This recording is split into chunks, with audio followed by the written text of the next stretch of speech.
there are so many salesy sides to marketing, having an agency, and scaling revenue and acquiring clients. So anything that's a service-based business.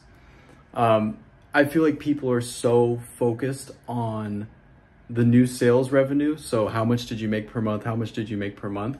And not so much the structure itself that's inside, meaning what is the temperament of your clients, right? So that's your cash flow. Those are your assets, because that's what's literally generating you cash.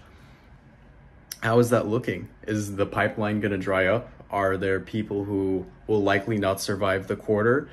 And it's on you as the head honcho and, man at the helm of the ship to mitigate the risk of default within your own organization.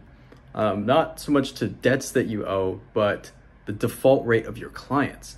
How many people are breaking contract? How many people are opting out? Because that's a feedback. Look, I've worked with people before where it's money first. I believe, if you can take it from Jeff Bezos, where it's service first, where you view them as your customers, and it's always the customer first, because that's what's going to build lifetime value. That's what generates a valuable company. Think about the lifetime value of Apple, of an Amazon Prime user. Like, you got them. Once you got them, you have them for infinite bucks. And that's because they put the customer first. And so the point of this video is that you have to think of things as a Libra scale, as reaping and sowing. We can even take that and use it in the example, because the better that you are at sales means the better your infrastructure needs to be. And why would you take all of that new sales deal cash flow and invest it into the infrastructure? Is because you're going to build something more stabilized than if you're just focused on sales and maybe 10 to 20% effort is back in actual service providing. You're going to be in a constant cycle of downward trajectory. You may have a big sales month, but when you really look at it, when you really look at $20,000 of new deals, and then you see that, wow, more than 70% don't survive the 6-month rate. Oh my gosh, like that's, because then what if sales slows down and there's a downtime? So there's periods of growth and there's periods of decay. So yes, you're good at sales. It's growing, it's rapid, blah, blah, blah. And you have this unsophisticated structure for client retention. When there is a bust in the cycle, you're going to have no back end to rely on. The second pillar is forsaken. And you need to make sure that it's a stabilized structure. One can exist without the other. In case sales has to take a break and it's out of your control, at least you know that there's retention and there's satisfaction in your existing clients, because that value is going to keep recurring. That's recurring revenue.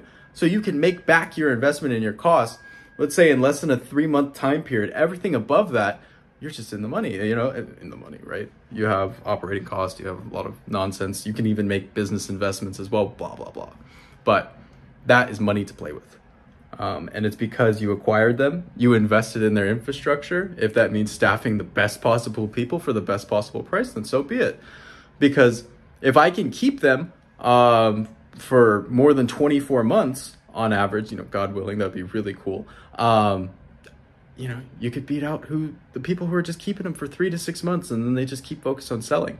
And you can build something that you can feel as a company has value, because we have talent.